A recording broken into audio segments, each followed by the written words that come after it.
அது விசுவாசத்தினாலே வருகிறது. அது விசுவாசம் தான். அப்ப விசுவாசம் கிருபை உண்டாகும், கிருபையினால என்ன உண்டாகும்? சுதந்திரம் உண்டாகும். வாசிக்கலாம். நியாயப்பிரமாணத்தை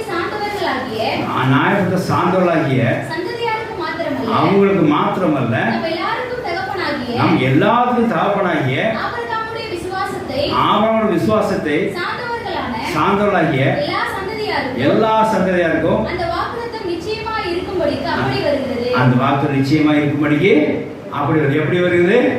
எப்படி வருது? விசுவாசம் மூலமா வருது. அவன் பாருங்க, ஒரு சுதந்திரம் அப்படின்னா ஒரு விசுவாசம் மூலமா நீங்க என்ன செய்யலாத பெற்றுக்கொள்ளலாம். ஒரு சுதந்திரத்தை நீங்க பெற்றுக்கொள்ள முடியல, எனக்கு எல்லாம் இருந்து எனக்கு கிடைக்க மாட்டேங்குது அப்படின்னா அது காரணம் யாரு? விசுவாசம் குறையும்.